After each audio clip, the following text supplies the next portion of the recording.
vulnerable to Krishna's mercy. So that's preaching. Because we all of us not gung-ho into going out, but when you do it, surrender like that, you get the most mercy. One day when I went to book distribution, one girl took the Coca-Cola bottle. Yeah, just like that. Just like that. Yeah, so you get some blessings like that. You become humble, Preaching, when you go out and preach, you become humble actually. You will see it's not easy. People are not willing, and you only have to depend on the Lord. So Prabhupada says the Lord will be immediately and extremely satisfied, one who preaches Krishna consciousness. And essentially, when you preach, you are acting as a via media to Krishna. So you can say Siksha Guru or just Guru. So everyone should be Guru. Yare Deka Tare Kaha Krishna Upadesha. That's that. And that's the best way to actually make advancement if you preach. The fastest way actually. Yeah. And you will be satisfied. It'll be good for you and you'll benefit the other people also. So everybody is a win-win situation. Of course, in the end of the last paragraph, Srila Prabhupada highlights, when you preach, you are as good as a friend to those people. Just like the Lord himself says, Suridam Sarvabhutanam.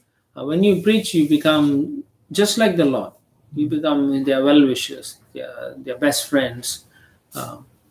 So the Prabhupada highlights and says, people are generally ignorant of Krishna consciousness, and therefore, to become their well-wisher, one should teach them about Krishna consciousness without discrimination. Because there's a lot of discrimination in this material world, based on race, religion, culture, skin color, like that. So one preacher actually told me you have to have separate preaching programs for Westerners because they don't mix well with Indians. But isn't that also racism? Like reverse? It is. It's a sad situation that is becoming very prevalent in our society. It's become like that. Everyone is talking like that. So we'll see.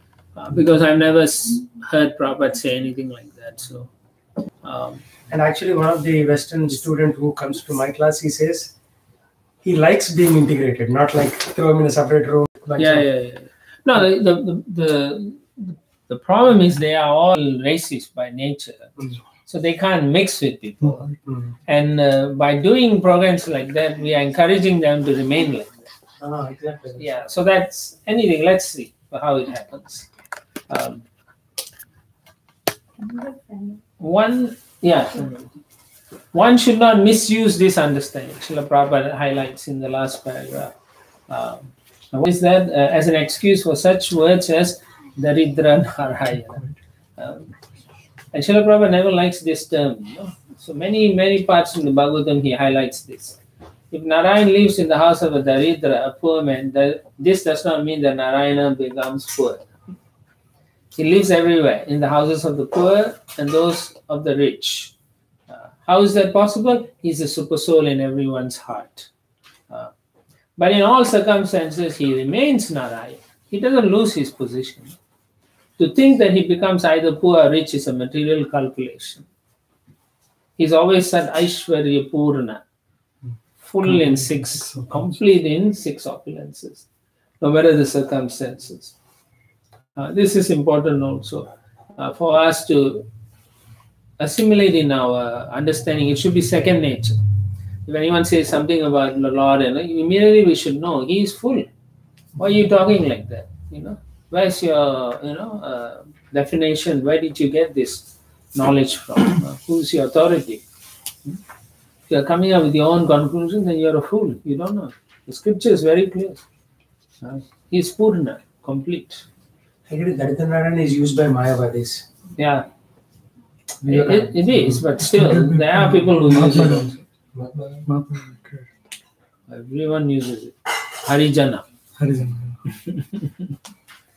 Text 25.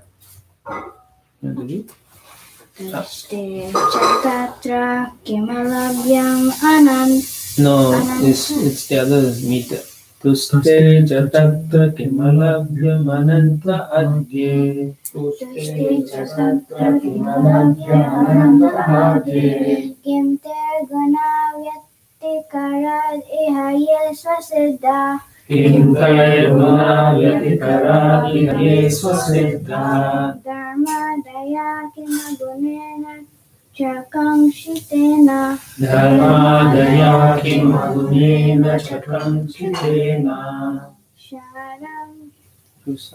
Sharam jusam charanayorupayatam na. Saram jusam charanayo rupagayatam. Nothing is unobtainable for devotees who have satisfied the Supreme Personality of Godhead, who is the cause of all causes, the original source of everything. So that very first sentence should give us a lot of faith. Because why? Because the Lord will give us whatever we need actually. So whatever the devotee needs, what does he need? He needs things for his sustenance and Krishna consciousness. Okay. Actually, he needs enough to do his devotion. That is the right Because we are all thinking of all the material things. But in reality, whatever the Lord provides is sufficient for us to do devotional service. It's a fact. We don't see that, and therefore we fail to understand that why I'm not getting this. It's not that you're not getting enough. It's just that you have enough for that. Economically or materially, we think like that. That's the problem. So when the statements are, it's meant for us to understand that it's enough materially for each individual devotee, whatever they need, the Lord gives you. Continuing, the Lord is a reservoir of unlimited spiritual qualities. So infinite. He can show so many different qualities, unlimited. For devotees, therefore, who are transcendental to the modes of material nature, what is the use of following the principles of religion, economic development, sense gratification, and liberation, which are all automatically obtainable under the influence of the modes of nature? So he's questioning that if you already love the Lord and you are performing nice devotional service, then you don't have to worry so much about all the other angas of your material life, because you are going to get it anyway. So why you work too hard? That's his point. We devotees always glorify the lotus feet of the Lord, and therefore we need not ask for anything in terms of dharma, karma, artha, and moksha. Okay. So now, of course, the question arises and say, does it mean we don't, don't do our work? Does it mean we don't send our children to school? Like that. People think like that. Or is that what we are supposed to do? Not study, not do anything? No, duties are there. You have a duty to enhance your children according to the time, place, and circumstances in society. So you have to send them to schools. You have to send them to colleges, so that they are equipped with the necessary education to tackle the material energy based on the situation. But that's one thing. That's part of your existence. But at the same time, you have to balance your spiritual life also. So spirituality also must be there. Okay, you can't just say, okay, I'm pursuing material things, and therefore that is more important. Or some people argue, well, you're always talking about spiritual life. Is it not important? But Krishna never told Arjuna to quit. He said, continue with your work as a Kshatriya. He was trained properly as a Kshatriya. But the basis of all these ashrams or varna is centered around Krishna. So similarly, what we understand is we should raise our children, but then the children should be given all this education. Yes, religion is required. Economic understanding should be there. And then sense gratification also they need to some extent. That should be given, but it should be connected with Krishna. Yeah. So then the argument to say this is not right, you're denying them, it doesn't make sense. Because we are giving them everything. But remember, we don't need more than a certain amount, which is what in the beginning, nothing is unobtainable for a devotee. They can get all the facilities required for them. That's nothing more you need materially, like that. So in the purport, Srila Prabhupada quotes Bilva Mangal Thakur. He says, Mukti Swayam Mukili Tanjali Seva Dasman Dharmata Kama Gataya Samaya Pratikshaha. What does mean is even liberation stands at the door of a devotee, ready to carry out his orders. Just like that. So what does it mean for a devotee? Material advancement in religion, economic development, sense gratification, and liberation simply wait to serve a devotee at the first opportunity. Of course, when we say devotee here means this person is... Should be read.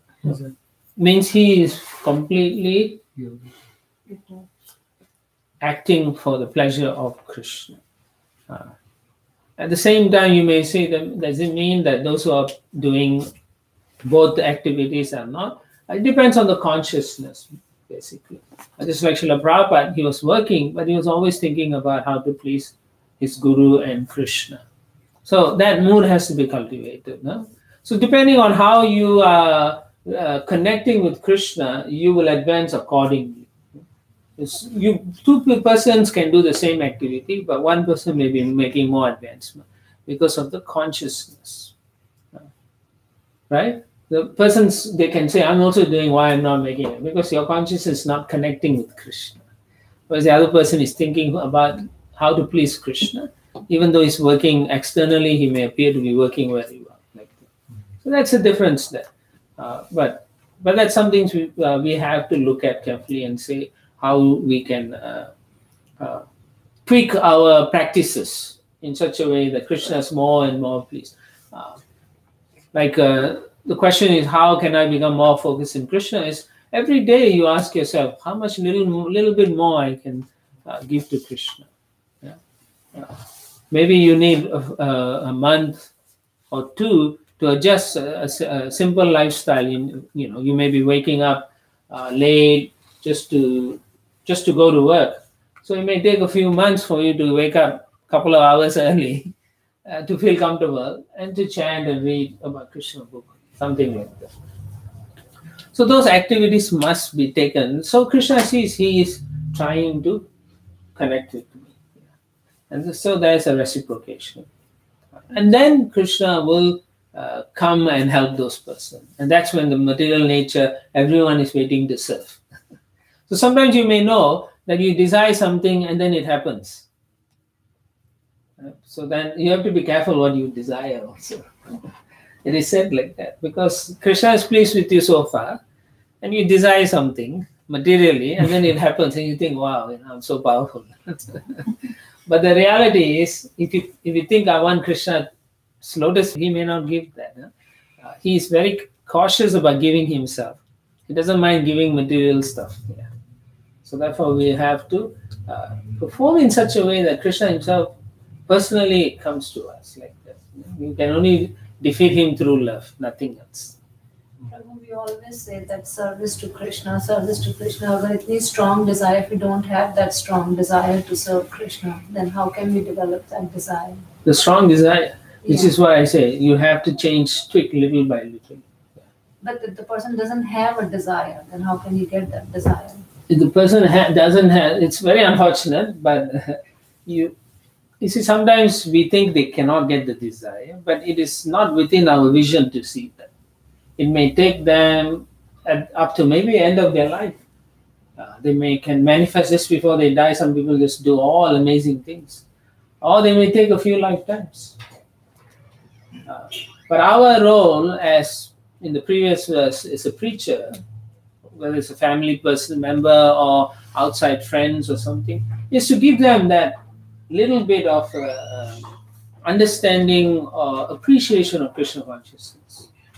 If they can appreciate Krishna consciousness, they are actually connecting with Krishna. For example, if they see you and they feel happy, they're actually happy because you are Krishna's devotee. So that is okay, but I think if I am myself not Krishna consciousness, how can I preach and how can I give Krishna consciousness to others? So So you practice preaching. When you go out to preach, you have to know about Krishna. You have to know the philosophy. Then you will come back and learn more. You listen to Prabhupada. You listen to Guru. So the taste must come, right? When you say you yourself don't have, that means that you're lacking in taste.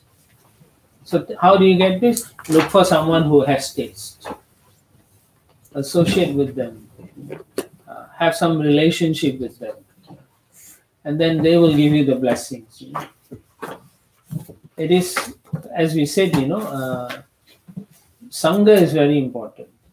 So what kind of association you keep in your life is manifested externally. In your actions, in your words, in your behavior. So it's very important, just like Prahlad Maharaj is trying to explain to his classmates that because they are associating too much with material energy, it becomes impossible to connect with Krishna. But for us, we are practicing, but we are trying to associate with material energy. The other way around. And therefore we say it's so hard to connect with Krishna. But it should be the other way around. We should always be connecting with Krishna and then doing the needful in our material existence. So how to get the taste? Look for devotees who have taste. Therefore, one has to use the intelligence to discriminate for making advancement.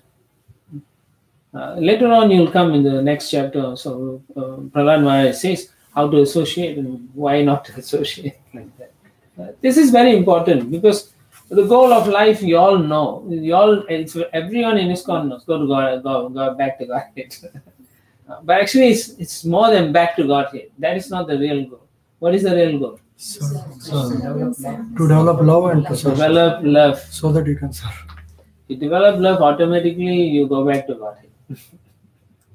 And automatically you'll do service. So that emotion, that mentality, the cultivation of those things are important. And that can only happen through Priti Lakshana. Okay? That means your association with devotees first. How you associate. With their blessings, you can then control your senses even better. On your own, it's just a tapasya, like a transcendentalist, but your heart will then just get hard. I'm controlling senses, you're not, then I don't want to. But when you have good association, you then understand how I have to relate to these people. Because some people are struggling. So your compassionate nature comes up. Yeah. Then you pray for them. And then Krishna says, this person is very nice. Not selfish. Yeah? It's selfless. Like that. So those things you can do. Okay? Those things Krishna won't come and do for you. He's going to take away all your karma and so on. He's willing to do that. But things like that, trying to relate to him, trying to love, only you can do. So therefore you have to somehow do it. Not the other way around. You cannot say, oh, I'm not doing this. No. You have to look for solutions. So how? You look at the advanced devotee, ask them. These are issues I have. I want to know how you did it or how you managed. Give me guidance in this. So they'll tell you maybe their experiences. Is that all right? Okay. In the next paragraph, Srila Prabhupada says, Prahlad Maharaj said, Agunena cha kangshitena. So he's emphasizing that, as we have actually mentioned, right? The whole idea is to why we need anything else. Why you need anything else when we really only need Krishna. That's all. So if you engage in transcendental lotus feet, service of the lotus feet of Lord, you don't need many things. The argument is always then, what about my home, my bills, and so on? As I said before, the goal should be to please Krishna. Your duty is to do service, but you are not supposed to be attached to the fruits of the results. You do your best when you work outside, but don't worry what the results is, because all your focus should be, is Krishna happy with what I'm doing? Yeah. So every morning you say, Krishna, I'm going to serve you in this way. So what give me the intelligence so I can do nicely, so I can serve all the other devotees. My family members are devotees. Some they know, some they don't know, but they are still your devotees, and I'm going to serve them. You please guide me. Let me not lose my temper. Let me not fall down. These things are problems in our life, but that's the prayers in the beginning. We should be like that. Prabhu, regarding association, some of us have different likings, right? For example, somebody wants to read or associate in that way. Somebody service, right? So, how do we choose association? Because, if I want to spend some time with some person, there should be some common ground. In the beginning, yes. But also at the same time, for example, you go to your Guru Maharaj and he may not want to read with you. But doesn't mean it doesn't mean he's not advanced. Right? So you want to serve him. So there's 3 types of devotees, right? Kanisa, Madhyama. So depending on that, when it's equal devotee, peer, then you pick those who are like you. But if you want an advanced devotee, you can't pick, you serve the person. So you will tell them what they want, you want to serve, or can you help me? I want to understand this book that I'm reading now, like that. That's how you associate. Rupa Goswami says very clearly, 3 types, you associate 3 types, 3 ways. And if someone is lower than you, you give your association, you guide them, you help them to come to your level, like that. So we are not selfish like that. Okay. So, and towards the end, Srila Prabhupada says, devotees are not desirous of any material happiness. So it's a challenge for many practicing devotees, because it seems to be contradictory here. Fair enough, because most devotees think they should also have material happiness. I remember many years ago, one Christian guy came to our temple. Then he saw the devotees.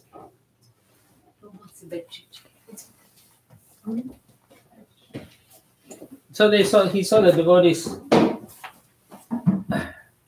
focus. So he saw the devotees not wearing properly and so on.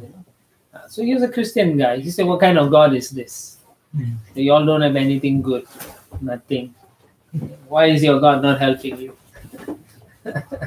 Because for them, in their own situation, they have money, they think that is what God is. So theirs is based on karma, artha, like that, karma, like that. So for them, it's based on sense enjoyment, gratification. So when we are practicing, we should be very careful, desirous of any material happiness. Because, as I said earlier, Krishna will give you that. He will give you material happiness. It's not difficult for him. Okay? But we should be very careful. And then there are people who think that happiness means no more material activities. So that's the other extreme. So again, we have to be very careful, because that's like accepting impersonalism and so on. No more connection with Krishna, nothing. Om, I'm happy. But that's not the situations. Okay, so therefore we have to be very careful what we want. But the devotee only is satisfied, actually that should be the happiness in his heart, is that Prabhupada writes, simply satisfied by rendering transcendental loving service at the lotus feet of the Lord. What is that? Glorifying him everywhere by preaching, which is his life and soul. Now, again, you all have to see where you are at. If you cannot preach like a sannyasi, preach what you can preach. It doesn't mean that you have to be so learned to preach. You don't need those things. You do by your behavior. You preach. You invite people to your home. You give them prasadam, you can talk a little bit philosophy. You can tell them, I chant, I feel so much blissed out. My problems all is no more as important as it used to be. Now I understand it really can't touch my hand, touch me like that. All right. Text 26. Dharmartha kama. No. Brahma Samhita. Dharmartha kama itiyo vihitasri varga. Dharmartha kama itiyo vihitasri varga. Iksha tahimaya damau vividacha varta. Iksha tahimaya damau vividacha varta. Nyetadetala kilam nigamasya satyam. Manye tadetana kilam nigamasya satyam.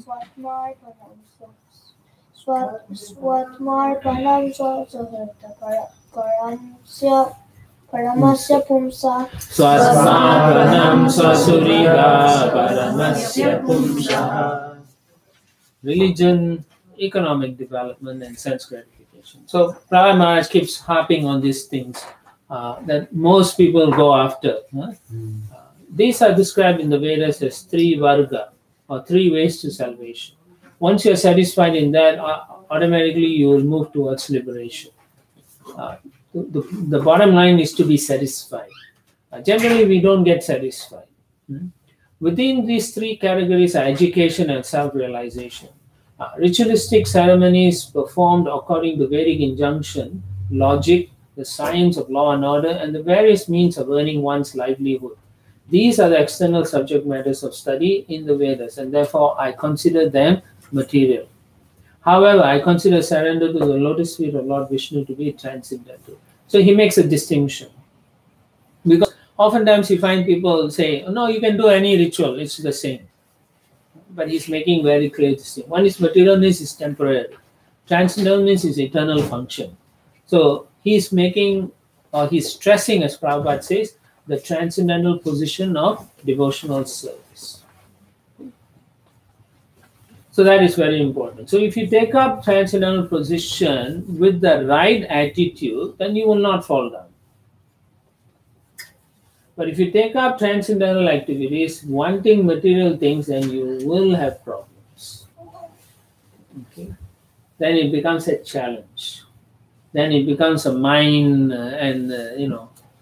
fighting with the mind, thinking, I have to do this, I got to do that, so many things like that. And sometimes we create the situation of difficulty because of those misunderstandings. For example, if you take up the process and then you ask your Guru Maharaj what, and you say, yeah, okay, I want to do some, let's say you bought a new home and then you want to do some yajna. So you tell your Guru Maharaj, can I do yajna? Yeah, you say, very nice, do the yajna. But instead of doing a yajna, devotee come chant Hare Krishna, Swaha, Swaha, finish, no? Give prasad, everyone's happy. No, you go, you read some ritualistic thing, call 10 brahmanas, do a big yajna for 3 days, and then you say, okay, my house is purified. What is that?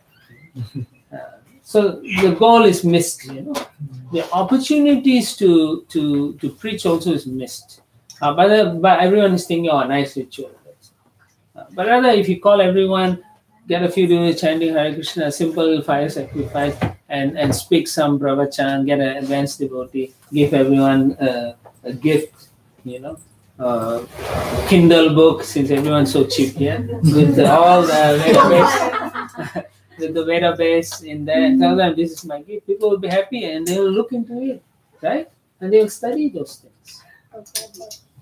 Right or not? So Thanksgiving Day is like $45 each. So you spend $1,000. It's cheaper than calling all the brahmanas here and pay them $5,000-$10,000 for the yajna. It's meaningless. Right? Economically, it's also a better idea. So that is what we have to understand. How to use these situations that we can always be pleasing to Krishna, pleasing to Srila Prabhupada. And then you won't fall down. But if you're all into those, Vastu, too much into Vastu, sometimes devotees, something is okay, but otherwise don't get too much into it. Just worship Tulsi and she'll protect you from all the Vastus. Otherwise, you will be, eaten by Vastu. The Purusha himself will come and bite you. So then you will fall down in the circumstance because you're worried about the circumstance rather than pleasing Krishna. But if your mood is, I have to please Krishna somehow, How do you please? Preaching. So there are ways in which you can engage people, and Krishna will be pleased. And therefore, whatever other Rahu, Ketu, everything will not touch you. Okay? That rhymes. Rahu, Ketu cannot touch you. He likes rhyme. Right. So you have to think like that. Then you'll be very pleased and yeah, you'll feel very happy to do the service. You'll always think, oh, I hope Prabhupada is happy. I hope devotees are happy. More than am I happy? Of course, one time one devotee asked Prabhupada, how do you know you are happy? And Prabhupada said, if you feel happy, then you know you're doing the right thing. So if you are in Krishna consciousness, you'll always be happy. Yeah? But if you're not in Krishna consciousness, you will not be happy. Now, material happiness is there, for sure. But it's temporary and short term. But if you do something nice for a devotee, you'll always be feeling happy for a long time in your life. For the rest of your life. You always think, that devotee is so nice. Right? You always think, you cannot think anything negative also. Because you know that devotee is nice. Even if the devotee makes some mistake, you say, no, but that devotee is so nice. Yeah. Well, he did this thing wrong. Yeah, but he did so many nice things. He is so nice. Right? You think like that, then you know this process is nice. Yeah. The process works. Yeah. So in the Bhagavad Gita also, Krishna says we shouldn't be entangling ourselves in the three modes. As devotees, practicing devotees, we have to be very careful. So he says, Nishtrayaguna Bhava Arjuna, right? Trigunya Vishaya Veda Nishtrayaguna Bhava Arjuna. The other reason he highlights that is because the Vedas, if you go directly into Vedas, generally there's a lot of rituals to enhance one's life, material life. So the Vedas is focused on that. The subject is on three modes, generally. So if you are always focused on that, then you'll miss the main goal behind the Vedas. And therefore he says, rise above those things. They are there, but for people who are not ready for it. But you, Arjuna, are ready for this. So you should rise above. Similarly, if you take up this process of Krishna consciousness, we all are ready to go back to Godhead, because that's why we came here. We didn't come here for material enhancement. We didn't come here for Lexus or whatever we want like that. We are not for that. Okay? So be transcendental to all of us. So similarly, in our actions, in our work, we somehow or other have to be transcendental to those activities we do in the workplace environment also. Somehow you have to work out a strategy in how to tackle the situations. You have intelligence. Krishna will give you more intelligence how to do it if you're sincere enough in wanting to do it. Like that. So I was speaking to one devotee, and the devotee was saying he was offered a promotion.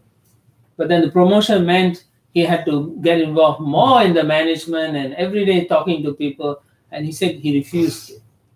So he said, no, you can pay me more, but I'll do more work in the development areas. I don't want to do management.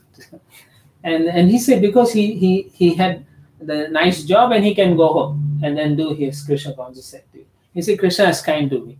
Now, if I take that, Krishna is offering me that to see if I really want to be happy in Krishna consciousness or not. So I rejected that, but I wanted to do what Krishna wants more, serving him. If I taken that, yes, they give me more pay, double the salary or whatever, but I will never come home on time. I will not have devotional practices, and probably my weekends will be burnt. So that person realized it very nicely, and so you can see they balance it. Krishna gave the intelligence and they made the right choice. And so rise above the three modes, because the three modes will only give you some happiness, but that's the end of it. Yeah. So we have to be very, we have to cultivate our intelligence, purify intelligence by reading the scriptures. Okay. And then you'll know how to apply in difficult situations, or at least from your point of view, it's a difficult situation. And you will understand the goal of life is not this job. Like Prabhu was saying, his boss is working a whole day in the office. Ask him, is he married? He say yes. Then why he's not going home? Because he's not finding happiness at home. Not because of wife or children. It's just that they don't have anything to do. They go home, they look at everything, it's the same thing, it's boring. Rather, they sit in front of a computer and then some excitement is coming. That's why he's working so long. There must be some taste there. He's the boss. He can shut down the shop and go. But of course, that's how the material world is. And his boss will say, he's a hardworking guy. He's giving his life for the work. So similarly, we are saying we should work, but we should give our life to Krishna. So that's the balance that we have to develop in this thing. Actually, giving a life for profession is the most foolish thing. Because they lay you off in 30 seconds. Exactly. At least 100 years ago, they give you a long service gold watch. Now they don't even give you anything. Say, go to hell. My last layoff was on the phone. They called me on the phone and said, done. Yeah. You please turn in your laptop to the receptionist. Right. Yeah, because they've lost even the human value also is lost. So that's what material energy does. Eventually you become impersonal. Okay, so the ultimate goal, one has to understand what it is. And the human mission has to be understood. What is that? To promote ourselves to the spiritual platform.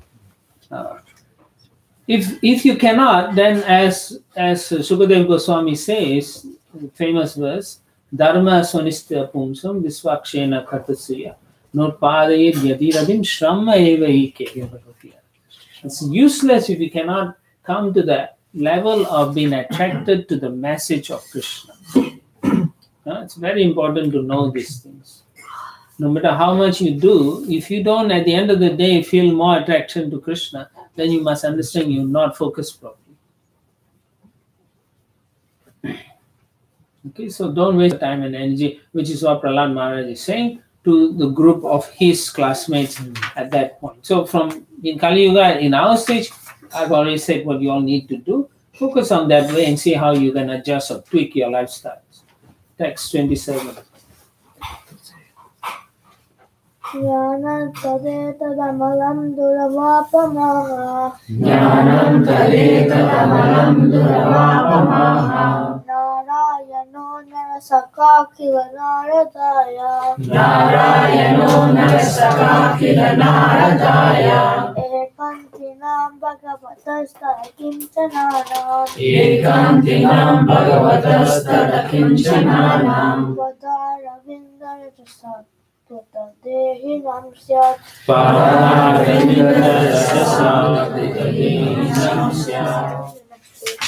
Narayana, the Supreme Personality of Godhead, the well-wisher and friend of all living entities, formally explained this transcendental knowledge to the great saint Narada. Such knowledge is extremely difficult to understand without the mercy of a saintly person like Narada. But everyone who has taken shelter of Narada's disciplic succession can understand this confidential knowledge. Whew, heavy statement. In a sense, why I say that is we are all in Narada's disciplic succession. And so we should be able to understand this confidential knowledge. That means the mercy is already there. The question is, are we going to tap into it? And the other point Prahlad is making is he's saying the Lord is well-wisher and friend of all living entities. He's not saying the Lord is partial to one person or another. All living entities. So that's another thing that we have to understand. All living entities, not just one or two people. Okay. Now, he also says it's extremely difficult to understand this process. And that's why we cannot give so much attention to it. We try and we wanted an easy thing, right? We want like tomorrow I want to be pure devotee. So if it doesn't work, we are not interested. Like that. So that is why he says it's extremely difficult. But if you can get the blessings of a devotee, then the understanding comes easily. And to get these blessings, you have to actually put some effort into it, which we say austerity or what, service to the devotees, prayers to people, like that. Extend yourself, preach to other living entities like that. That's the point. So, if you take shelter of a pure devotee, now when Prabhupada says pure devotee, there's two things. You take shelter of a pure devotee. The second thing is one who follows in the footsteps of a pure devotee faithfully. So there's two types of pure devotee. Okay? So we can read Prabhupada's book and we can get some information, but to really understand it, we need a guide, a spiritual master. Okay? So then that person can guide us, because on our own, simply reading Prabhupada's book, you won't even do it. You can say, "Oh, Prabhupada," and in your mind you'll say, "No, Prabhupada, this is very difficult. Maybe next time." But a spiritual master will say, "You rascal, what next time? Do now." That's the difference. And you don't need to be a very highly educated person. You don't need any degrees, PhD. You don't need any of these things. In fact, Krishna says, abandon everything, surrender unto me. Sarvadharma, yeah, I'll take care, no problem. So in the same way, our understanding of Krishna consciousness doesn't need any high birth. You don't have to be a king. You don't have to be a Kshatriya or anything like that. All you need is you want to learn and you have a sincere desire to serve also. That's all. And then you'll get the spiritual benediction from the Lord or the devotees themselves. So the key thing is spiritual master. Or anyone, Shiksha Guru or Diksha Guru, like that. By their grace, you will understand nicely. Acts 28.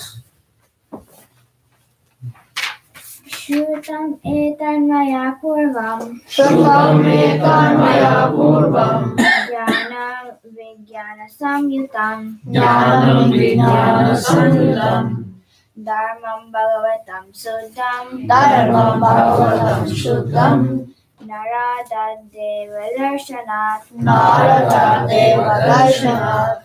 Prahlad Maharaj continued, I received this knowledge from the great saint Narada Muni, who is always engaged in devotional service. This knowledge, which is called Bhagavata Dharma, is fully scientific. It is based on logic and philosophy and is free from all material contamination. Now you may wonder, why is he saying this? Because it's important. If you just speak to somebody, then they'll say, who's this guy talking? What is this guy talking? So he's establishing to all his audience that he's not just speaking from his mind whimsically. He's not speculating. So this has been told to me by a very highly qualified person. In this case, it's Narada Muni. Everybody knows Narada. So he's saying, my spiritual master, he has taught me, and I'm telling you this information. And he's also saying this is not made up. He says it's a dharma based on how to love the Lord. It is scientific also, the process. Just like you have learned material processes, this is also a scientific process. And he's making it clear. It's based on logic and philosophy. Therefore, you can understand it because it's logical how you work on it. Okay, so that is his point. And so far, he has given an overview of devotional service to his friends. He didn't go into detail so much because you don't know when the gurus or teachers are going to come. So text 29 and 30. Shiraitam putra uchu Shiraitam uchu praradatam vayam chapi Praradatam chapi nardenam vidmahe gurum Martenam vidmahe gurum etavyam guru Etavyam malan api ishvaram Bharanapi Ishvaram balasyanta purastasya mahat sangodaranvaya Mahasangodaranvaya chindina samshayam saumya Chindina samshayam saumya syached visham makaranam Sachet Vishwamakaranam. The sons of the demons replied, Dear Prahlad, neither you nor we know any teacher or spiritual master other than Chanda and Amarka, the sons of Sukracharya. After all, we are children and they are our controllers. For you especially, who always remain within the palace, it is very difficult to associate with the great personality. Dear friend, most gentle one, would you kindly explain how it was possible for you to hear Narada? Kindly dispel our doubts in this regard. So these are not ordinary children also. Thus end the Bhakti and the purpose of the 7th canto of the 6th chapter of Srimad Bhagavatam, entitled Prahlad instructs his demoniac schoolmates. So they're asking a valid question. How did you know? And now he's going to reveal how he learned while he was in the womb. So that means while the children in the womb, they can actually hear and learn. So it's an interesting thing. So that means life is already there before their birth. There's a lot of materialists who say there's no life until they're born like that, or until they have some movement, or until they talk. Otherwise, they all no life. Like that. Until they talk? Some people talk like that. But animals don't talk, so they have no soul. And trees. So babies don't talk, so they have no soul, no? Text 1. Shri Narada Vacha Shri Narada Vacha Evam Daitya Sate Prishto Evam Daitya Sate Prishto Mahabhagavato Sura Mahabhagavato Sura Uvacha Tansmayamana Vacha Tasmayamana Smaran Madanubhashitam Smaranmadhanubhashitam. Narada Muni said, although Prahlad Maharaj was born in a family of asuras, he was the greatest of all devotees. Having thus been questioned by his class friends, the sons of the asuras, he remembered the words spoken to him by me and replied to his friends as follows. So Narada Muni is talking to who?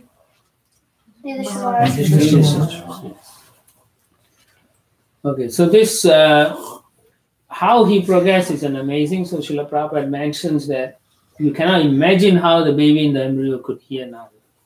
But this is spiritual life. Progress in spiritual life cannot be obstructed by any material condition. This is called ahetuki apratihata. It's causeless, it's continuous, it cannot be stopped. Reception of spiritual knowledge is never checked by any material condition.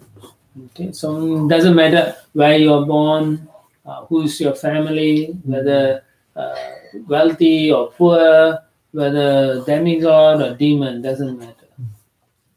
So when somebody receives a book, when they read all this, does it make sense to them? Because they have no one to argue with, something will sink in. Sometimes, yeah, okay, it's true. Not everything will go in, but they will keep continuing reading because they want to argue, you know. Yeah, sometimes the doubts will be there, but as they continuously read, as the way Srila Prabhupada writes, they will understand it somewhat, they will understand. They'll understand some things. So they may come to the temple to question us or to challenge us. Yeah. But at least it brings them closer to Krishna. At least one step. Yeah. Text 2. Shri Prada Vacha Shri Prada Vacha Vitari Prasthite Smakam Vitari Prasthite Smakam Tapase Mandarachalam Tapase Mandarachalam Yuddhodyama Param Chakur Yuddhodyama Param Chakur Vibhuddha Danavan Prati Vibhuddha Danavan Prati. Prahlad Maharaj said, when our father Hiranyakashipu went to Mandarachala mountain to execute severe austerities, in his absence, the demigods headed by King Indra made a severe attempt to subdue all the demons in warfare. So Hiranyakashipu is very powerful. By himself, he controlled all the demigods. Even before he got the boons, he was very powerful. So when he was gone, the king, he was like a king of all the demons. Indra attacked them. Text 3. Pipilikar Ahir Eva Dishtya Lokapatapana Dishya Lokapatapana Papena Papo Bhakshiti Papena Papo Bhakshiti Vadanto Vasavadayaha Vadanto Vasavadaya. Alas, as the serpent is eaten by small ants, so the troublesome Hiranyakashipu, who always inflicted miseries upon all types of people, has now been defeated by the reactions of his own sinful activities. Saying this, the demigods, headed by King Indra, arranged to fight the demons. Texts 4 and 5. Tesham atibalodhyogam Teshamatibalodhyogam Nishyama surayutapa Nishyamyasurayutapa Vadyamana surebita Vadyamanasurahita Dudruvu Sarvato Disham Dudru Sarvato Disham Kalatra putra vitaktan Kalatra Putra Vittatan Grahan Pashu Parichadan Puran Pashu Parichadam Navekshamanastvara Tvari Taha Naveshamanasurahita Sarve Prana Paripshavaha Sarve Prana Paripsavaha. When the great leaders of the demons, who were being killed one after another, saw the unprecedented exertion of the demigods in fighting, they began to flee, scattering themselves in all directions. Simply to protect their lives, they hastily fled from their homes, wives, children, animals, and household paraphernalia. Paying no heed to all these, the demons simply fled. Text 6. Vyalumpan Raja Sibiram Vyalumpanarajashiviram Amara Jaya Kamshina Amarajaya Kamshina Indrastu Raja Mahisam Indrastu Raja Mahisham Mataram Mama Chagrahe Mataram Mamachagrhi. The victorious demigods plundered the palace of Hiranyakashipu, the king of the demons, and destroyed everything within it. Then Indra, king of heaven, arrested my mother, the queen. Text 7.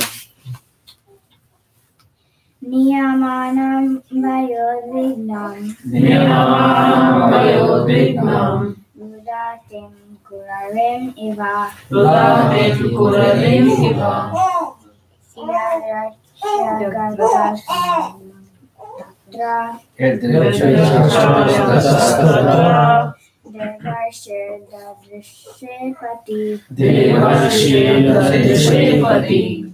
As she was being led away, crying in fear, like a kurari captured by a vulture, the great sage Narada, who at that time had no engagement, appeared on the scene and saw her in that condition. Text 8. Prahanainam surapate Rahanainam Surapate Netum arasi anagasam Netum Arasinanagasam Muncha mahabhaga Muncha Mahabhaga Satem para parigraham Satim Para Parigraham. Narada Muni said, O Indra, king of the demigods, this woman is certainly sinless. You should not drag her off in this merciless way. O greatly fortunate one, this chaste woman is the wife of another. You must immediately release her. Text 9. Shindra vacha Shrindra Vacha Astesya jatare viryam Astesya Jatare Viryam Avishyaham suradreshaha Avishyam Srisha Asyatam yavat prasavam Asyatam Yavatrasamam Moksherata pada Padvim Gataha. Padavim Gataha. Padavim gataha Moksheta Padavim Gataha. King Indra said, in the womb of this woman, the wife of the demon, Hiranyakashipu, is the seed of that great demon. Therefore, let her remain in our custody until her child is delivered, and then we shall release her. It's interesting, huh? They wanted to kill the child also, because it seems that if you follow a certain lifestyle and then you promote this lifestyle, then your child naturally will have the similar disposition. So the Asura's children will be Asuric. So therefore, King Aditya want to get rid of it. Because if we release him, he'll be as powerful as his father. So he was worried like that. So it is interesting. Text 10. Srinarada Vacha Srinarada Vacha Ayam Nishkil Vishakshan Ayam Nishkilishashaksham Mahabhagavato Mahan Mahabhagavato Mahan Tvayana Prapsyate Samstan Vayana Prapsyate Samstanam Anantanucharavali Anantanucharovali. Narada Muni replied, the child within this woman's womb is faultless and sinless. Indeed, he is a great devotee, a powerful servant of the Supreme Personality of Godhead. Therefore, you will not be able to kill him. So he already said you cannot kill him because he is protected by the Lord. So indirectly he is telling him you will not be able to kill him because he is a devotee of the Lord. What is that? Mare Krishna Rakeke, Rake Krishna Mareke. Like that. If Krishna wants to kill someone, no one can save him, and if Krishna wants to save someone, no one can kill him. So that's the thing. So if you are a devotee, nobody can touch you. Basically, that's the point. Just like Arjuna also, right? Panteya pratijani name bhakta pranashyati. So declare boldly, my devotees cannot be defeated. So Prahlad Maharaj is one of the best examples of that. Text 11. Ityuktastam Vihayendra. Vihayendro Ityuktastam Vihayendro Devashirmanayam Vacha Devashirmanayam Vacha Ananta Priya Bhakti Bhaktinam Anantapriya Bhaktinam Parikramya Divam Yaya Parikramya Divam Yayo. In the great saying, Narada Muni had thus spoken. King Indra, being respectful to Narada's words, immediately released my mother. Because of my being a devotee of the Lord, all the demigods circumambulated her. Then they returned to their celestial kingdom. So you can see a very nice, in a sense, you can see this is a culture. So when they heard from Narada Muni, who they considered to be a very advanced person, an authority, he's also a Brahmana, so they respected him, even though they are Kshatriyas. No? And so they accepted what he said and they were obedient. So Prabhupada writes that they were so obedient to Narada Muni that King Indra immediately accepted Narada Muni's word concerning Prahlad Maharaj. They didn't even argue. Right? When we say sometimes people argue, no? Why? Even children argue. Your father's parents, right? We can see the culture is different. Yeah, Tulsi says, yeah. She argues with the father. So you can see the culture has changed over so many millennia. So you have to expect certain people talking or arguing. What does it mean is, when we talk about culture millenniums ago, it's because they all follow so nicely, you don't even have to question it. The culture now is no culture. So the questions come out a lot. Why? Why? So means when we practice, we have to do so nicely that there's no grounds for questioning. And that's a high order in one sense. But if you are very diligent in our practice, then people will say, these people are good. And they will accept whatever we say. Whatever you say, Prabhu, we'll do. Like that. No more questions. So the same way. Whatever Narad Muni said, they said it's okay. So the wife of Hiranyakashipu's, her name is Kayadu. Okay, in case you're wondering. And because Narada Muni said it's a very advanced devotee in the womb, a pure devotee, the demigods circumambulated her, Kayadu, out of respect. So finally, Srila Prabhupada highlights, to understand God, that means to know more about God, and the devotee by the parampara system is the process of knowledge. So we don't go out of this thing. The devotee said, you have to do this. That means he is speaking the truth. You have to do to get the results. There's no need to speculate about God and his devotee. You just ask the devotee.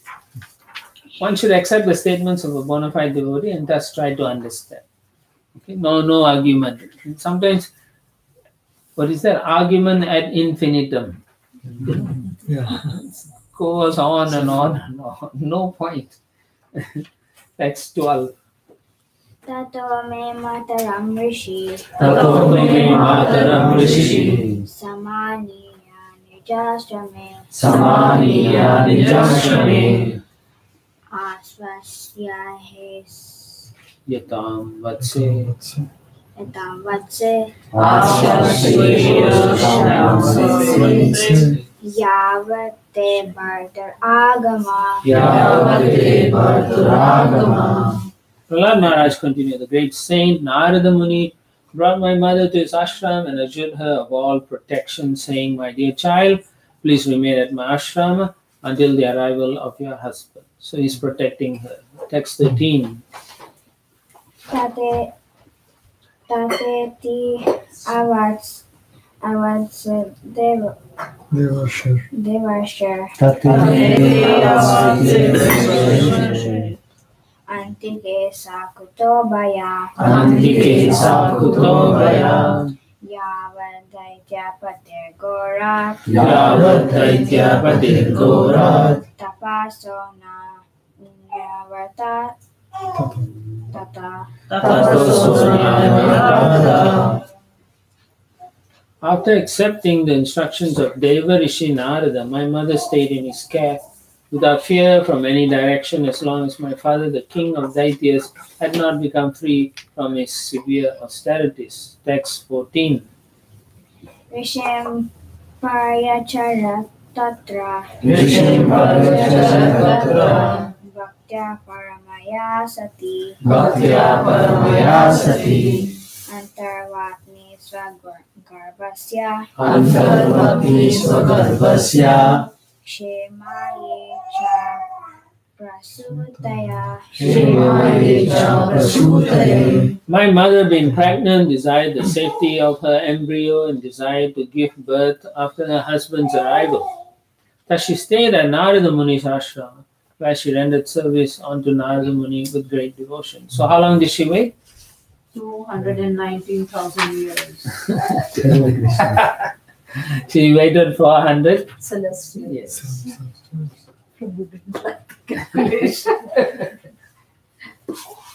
I don't think that is the right answer. Also, we calculated.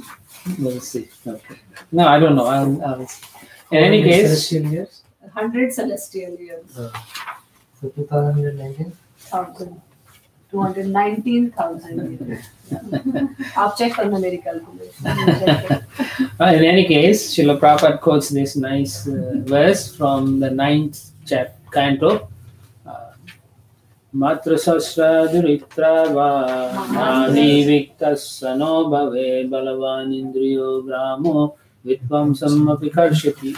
One should not remain in a secluded place with a woman, even one's mother, sister or daughter. Nonetheless, although one is strictly prohibited from staying with a woman in a secluded place, this applies both ways, men and women. Narada Muni gave shelter to Prahlad Maharaj's young mother, who rendered service to him with great devotion and faith. Does this mean, because people are going to ask, does this mean that Narada Muni transgressed the Vedic injunctions? Certainly he did not. Such injunctions are intended for mundane creatures, ordinary men. But Narada Muni is transcendental to mundane categories. He's a pure soul. He's got nothing to do with the material nature. Narada Muni is a great saint and is transcendentally situated. Therefore, although he was a young man, he could give shelter to a young woman and accept her service. Prabhupada then gives an example. Haridas Thakur also spoke with a young woman, a prostitute, in the dead of night, but the woman could not deviate his mind. Instead, she became a Vaishnavi, a pure devotee, by the benediction of Haridas Thakur. Ordinary persons, however, should not imitate such highly elevated devotees. And there have been cases in our movement. Some devotees, brahmachari, sannyas, they think they can handle single women, and they have a lot of problems here. Ordinary persons must strictly observe the rules and regulations by staying aloof from the association of women. Both ways. No one should imitate Narada Muni or Haridas Thakur. It is said, Vaishnavera Kriya Mudra Vignena Bujhaya. Even if a man is very advanced in learning, he cannot understand the behavior of a Vaishnava. Just like even if Nityananda, Lord Nityananda goes to a bar or a drink place, you cannot say he's drinking like that. So they are beyond that. We cannot judge them. And similarly also, like sometimes your guru will chastise you, and then he will not chastise another person. So you cannot understand that behavior. You do not know time, place, circumstances, nature of that individual. He may speak differently to help the person like that.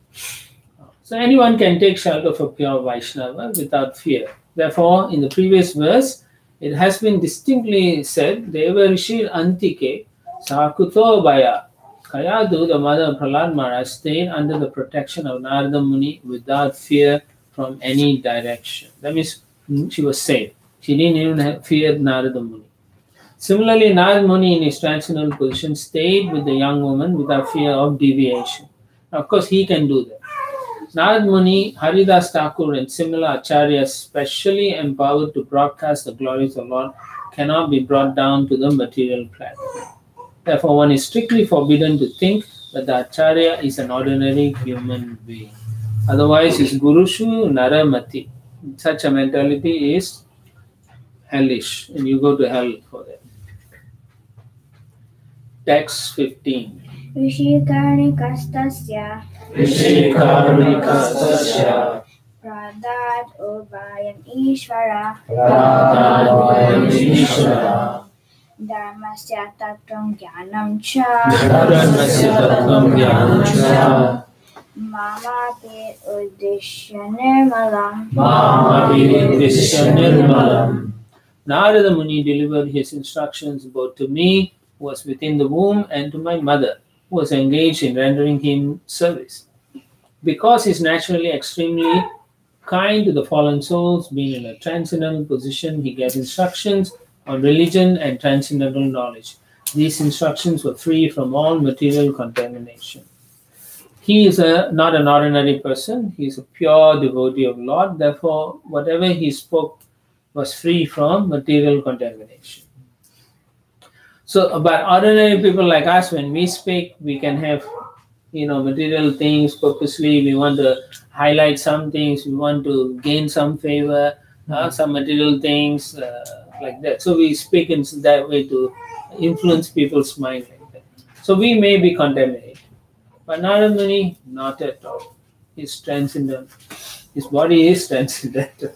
So anything that comes from Narada Muni is transcendental. So therefore, Dharmasya Tattvam Jnanam Cha Nirmalam. Nirmalam, without any blemish or contamination. Yeah.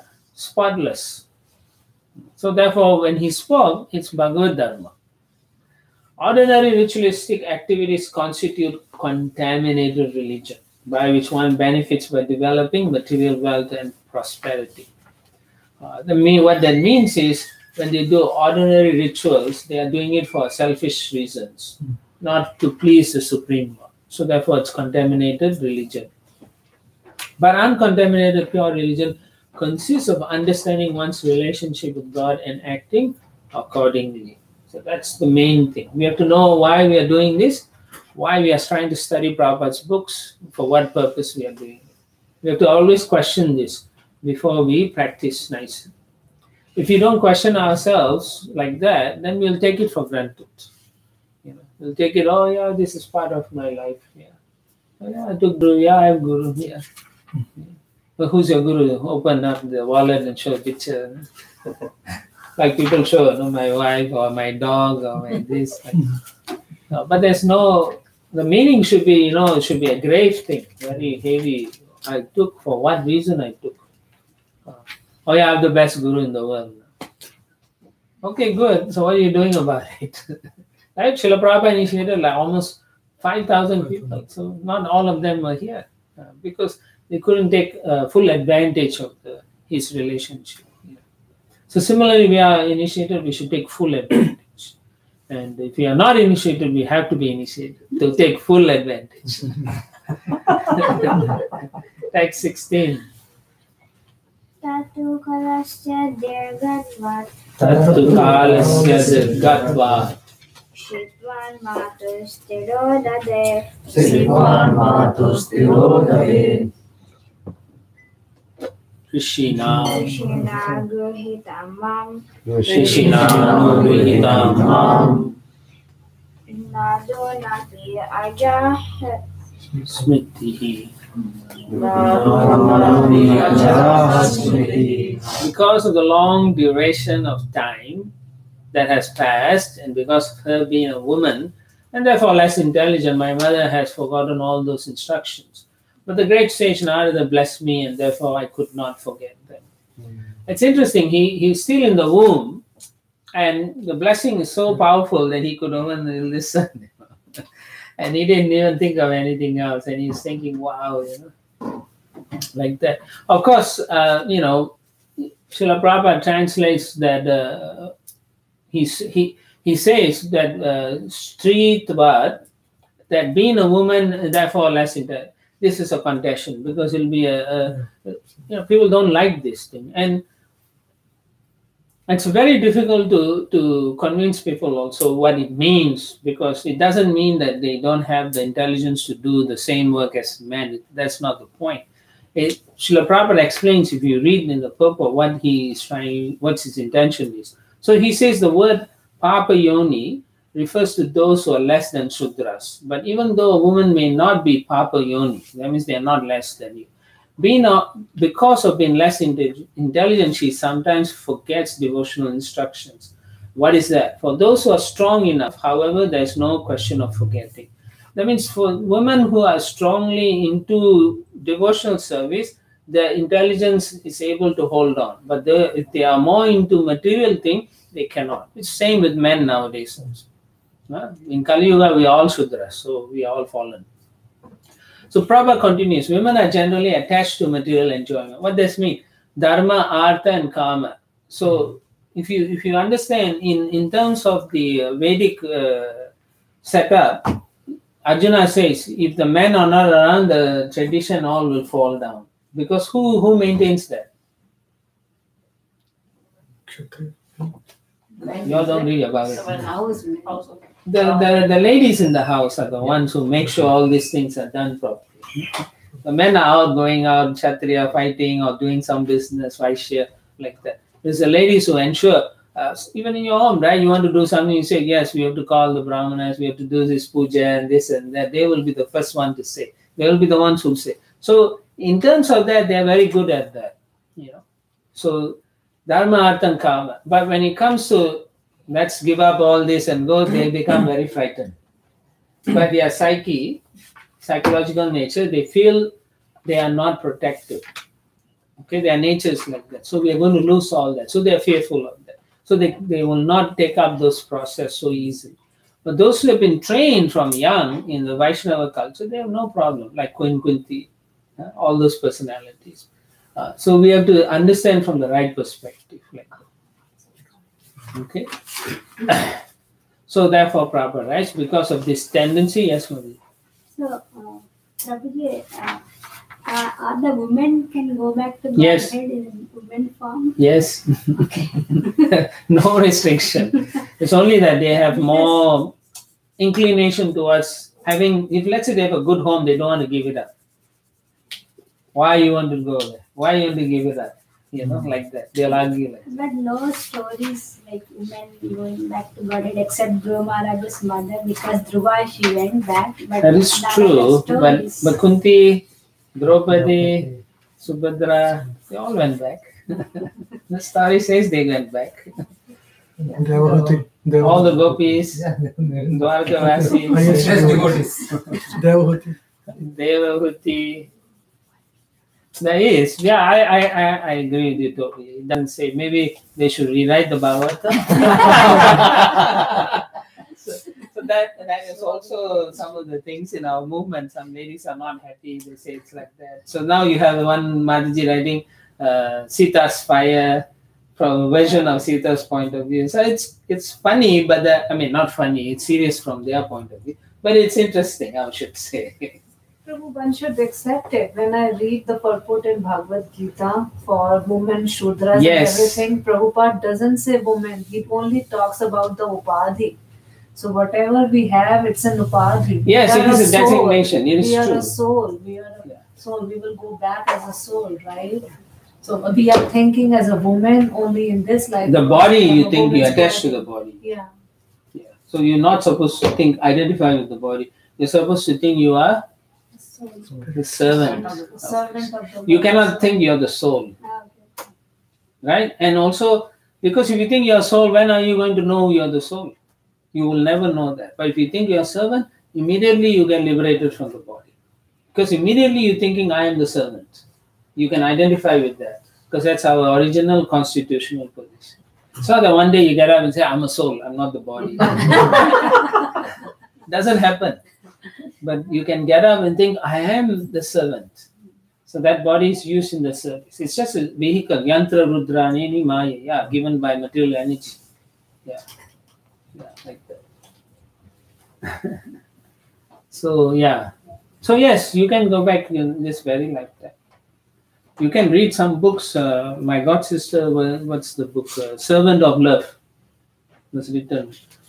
And all of the Maharajas say she went back to God. All of them. Guru Maharaj himself served her. Yeah. And then there was another disciple of Giriraj Swami. She was a famous artist from South Africa. She took initiative. So she took care of Maharaj when he was so sick. Really, he was about to die, but she took care many years ago. And so he blessed her. And when she died, so many Maharajas came and they all said she was so pure in her consciousness. In fact, in our movement, you'll see the ladies are more powerful than the men. Because they can follow everything nicely. Yeah. So don't feel bad about it. Like you said, the gopis are the topmost. So yeah, you will go back if you take care of everything nicely. So Prabhupada continues, but even if a woman practices devotional service strictly according to rules and regulations, the statement by the Lord himself that she can return to Godhead is not at all astonishing. So he's answering your question. He predicted you would have it. Okay. So therefore you have to take shelter of Krishna nicely. Don't worry about all these things. Follow what Prabhupada taught us. A guarantee to go back if you are sincere. Do what your Guru Maharaj tells you. You just do. Don't worry so much. Most important thing in our process is sincerity, and don't commit offenses. Okay? Don't take sides in Krishna consciousness. We are all servants. We may have misunderstanding. Just vancha kalpa and let's kiss and say goodbye like that. Yeah. Okay, so Prahlad Maharaj's mother was more concerned with protecting the child. So this is one of the reasons why she forgot. And it's natural. In the woman was very anxious to see her husband return. Also very natural, right? She's all alone in someone's home. Just like when Sita was in Ravana's place, she was accused of so many things. So same thing. Therefore, she could not consider very seriously the sublime instructions of Narada Muni. So Prabhupada gives us an understanding of why Kayadu didn't take up the process seriously. Text 17. Bhagavatam api bhuyan me Bhagavatam abhibhuyan me yadi shraddhate Sate. vachaha yadi shraddhate vacha vaisaradi shraddhata vaisharadi shraddhata Sri Balanam Chameyata Sri Balanam Chameyata. Prahlad Maharaj continued, my dear friends, if you can place your faith in my words, simply by that faith you can also understand transcendental knowledge. Just like me, although you are small children, he is also small. Similarly, a woman can also understand transcendental knowledge and know what is spirit and what is matter. Prabhu, I have a question. From here in the previous verse in purport, Prabhupada is saying that you said the reason is why she forgot the instruction because she was more anxious to see her husband return. Now, for 100 celestial years, she heard those instructions. And with those hearing process, then also her heart was not changed. She could not discriminate between favorable or unfavorable, like her husband is a demon or what his demon. Yeah, it appears that she was more concerned about. Her thought was always on where her husband was and how to take care of the child. She could have delivered the child immediately, but she didn't. She waited for her husband. Yeah. So it's austerity. She felt that way. Just like, many times we come to a class, but our mind is not there. Even though the Acharya is speaking, we are somewhere else. So that's what he's trying to say. We can also say that the desire part is missing, right? She didn't desire to even become transcendental. It is possible, yeah. I'm not going to speculate, but yes, you can say that. And Yeah. the second verse, which we just now read, that Yeah. Prahlad Maharaj is saying, if you have placed your faith in my word, so that means Kayadu didn't have faith. No, he's telling his friends to have faith in what he's saying. Yeah. But he's not saying his mother didn't have faith. He never said that. No? So he's saying in general that the statement similarly a woman is from those days, the women don't practice like that. Whatever the husband do, they get automatic, no problem. So that's why he's saying even a woman can get transcendental knowledge on their own if they place faith. Yeah, like that. Right, so in the purport, Srila Prabhupada writes, even though Prahlad Maharaj was in the womb, he became fully convinced. In the womb, he already convinced her. So we are not at that level. No? We don't even know we were in the womb. And he became fully convinced of the existence of Supreme Power because of hearing the powerful instructions of Narada and understood how to attain perfection in life by Bhakti Yoga. These are the most important understandings in spiritual life. Now, we are also getting the same instructions through the Bhagavatam. So we have to be receptive. That means we have to, like Sneha Vali Madhiji was saying, we have to have faith when we hear these things. You must accept these things. And then you'll find that there will be a change in your heart. Because remember I said for a doubting soul, there's no happiness in this life nor in the next life. It's not possible. So you have to pay careful attention and contemplate very nicely. And it can come if you have faith not only in the scripture, you have to have faith in the Acharya, in your spiritual master and the devotees. Then you will get the meaning of these verses and purports of Srila Prabhupada. Otherwise, you cannot understand it. And then the practice won't be sincere. Because we don't really have the backing of our sincerity. And so there's no realization. We can say, oh, so many years I'm doing no tasting. Prabhuji, so for us, we have faith in scripture, faith in Narada Muni. We have no problem accepting this. Yes. But for outsiders, this particular thing about prenatal education. I understand. You see, when you ask questions like this, you are asking, the context must make sense to me and to whoever, when you are preaching outside, you don't take Prahlad Maharaj's instruction and tell him this is what Prahlad Maharaj said. So you are a demon, you are Asura. You cannot preach like that. First thing, what Prahlad Maharaj is teaching, you will see, he talks about Bhagavad Gita only. You are not the body. For many verses, he'll talk about that. Yesterday. Yeah, so you can focus on those aspects when you preach to outside people. Correct. So the question is not that way, bro. Question is not we start preaching this particular verse. Somebody hears about this kind of these stories, and they start, having this problem of, our scriptures are all. Okay, what is the question? Then what is it? What is the question? Is how do we help them understand which part of it? This part. Where this prenatal education that the child is prenatal. Okay, there are many science that says that they put sound to the womb before the child is born, and they feel scientists are doing experiment like that. So that it's already there out there. You can go to YouTube or Google it. It's there. People are already doing. Most of Christians also believe in this. There you go. And actually, when my wife was pregnant, somebody sent a free cassette Beethoven. They said, if you listen to this, your baby will be good. Yes. So there are organizations who are doing cassette distribution. Yeah. So Yeah, and then it's also so- Mother Chandra was doing that. Yeah, or he tried something similar like that. He listened to all this, trying to get his children become very more intelligent like that. Yes, he said it's possible. He was so convinced. So there are methodologies which you can, search and see, and they have done that. There's no, like you said, like Beethoven, Tchaikovsky, music like that. They play. They say, the child in the womb, the sound vibration can touch them.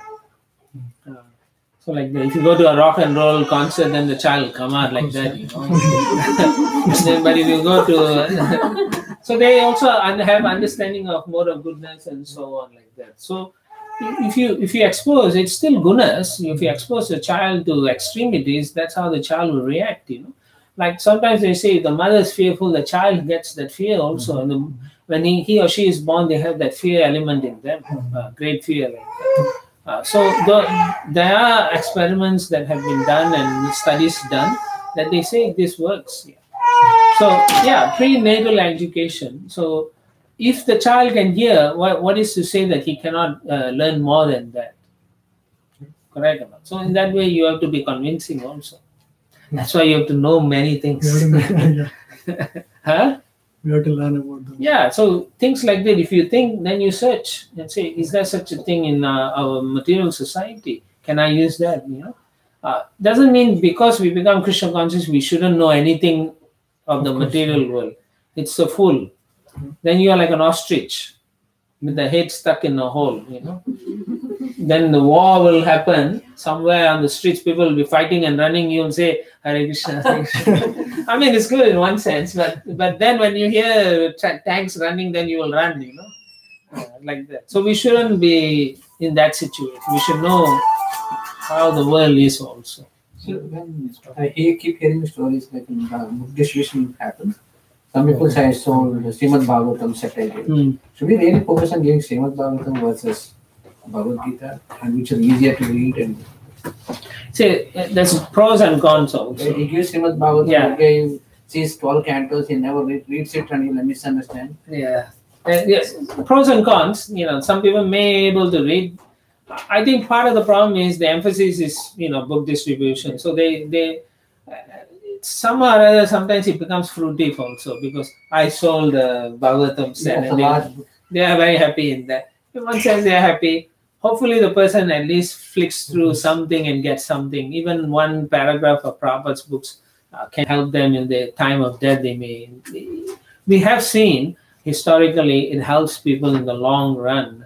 But short term, no. And I do agree with you. Best is to give Bhagavad Gita.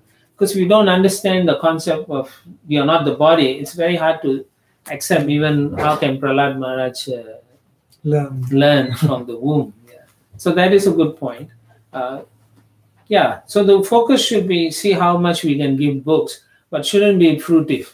Oh, I did a Bhagavatam, and then you feel so good for a whole year, and I did one Bhagavatam. But then you have been fruitive, and they have been fruitive. But the books are transcendental; they will have effect. They are no different from Krishna. So, anyway, continuing to the next. After the Bhaktyamam Avijananti verse, Srila Prabhupada says, one must have full faith in the words of spiritual master and similar faith in the Supreme Personality of Godhead, as I was mentioning. Then the real knowledge of Atma and Paramatma and the distinction between matter and spirit will be automatically revealed. This Atma Tattva, spiritual knowledge, will be revealed within the core of the devotee's heart. See, that's the difference. It's not an intellectual thing. Okay? It's not intellectual. It's an experiential science. So you'll understand from your heart. That's what Prabhupada says. Because of his taking shelter of the lotus feet of a Mahajan such as Prahlad Maharaj. In our case, taking shelter of Srila Prabhupada and this Guru Parampara. Okay. And then in the next paragraph, Prabhupada says, Prahlad Maharaj offers his blessings to his class friends, which is true. He's saying they also can go back to Godhead. He says, have some faith. You'll get the result. A devotee of Lord desires for everyone to take to Krishna consciousness. So this is also for us to contemplate. Am I thinking like that or not? If you think like that, then your heart is big. But if you don't, then you should understand you still have some envy and selfishness in your heart. Otherwise, you cannot help people who don't have faith. Or you may yourself don't have enough faith to give it to someone else. That's what it is. Or you don't have faith even in the words of the Acharya and so on. So that's why you're not sharing it like that. Of course, time, place, and circumstances, if you don't think these people are faithful or receptive, or if they are inimical, then you don't go and try to preach to them. You have to be careful. You have to be able to discriminate who you can give and cannot, like that also.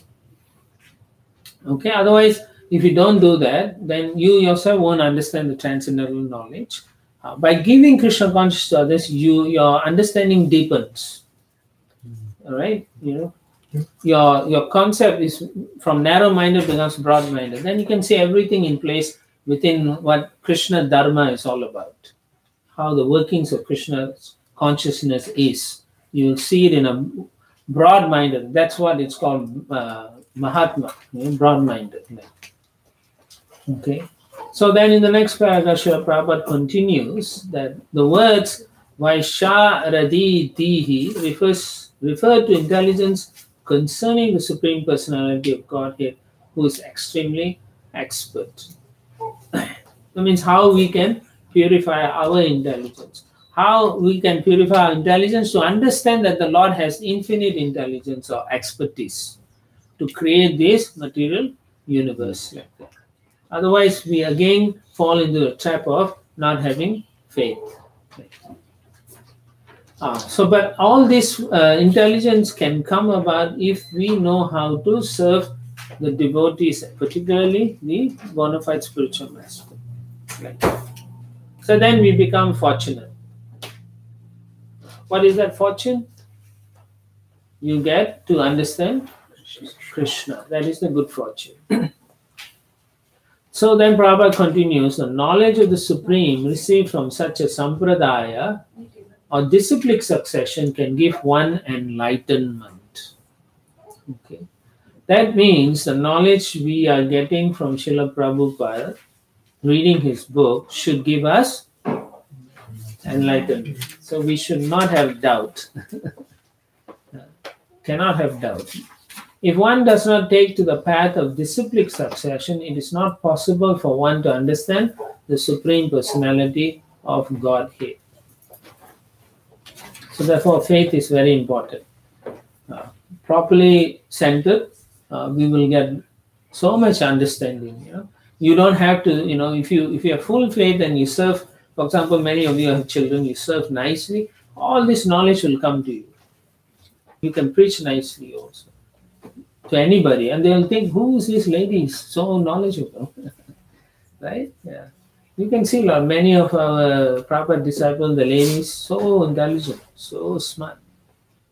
Their knowledge, so much realization, you're like, how they can understand like that. So it comes naturally by having faith in Guru and the process and practicing it properly. Text 18. Janmadaya sad ime bhava Janmadaya sad ime bhava Vishtadehasya natmanaha Vishtadehasya natmanaha Phalanam iva vrikshasya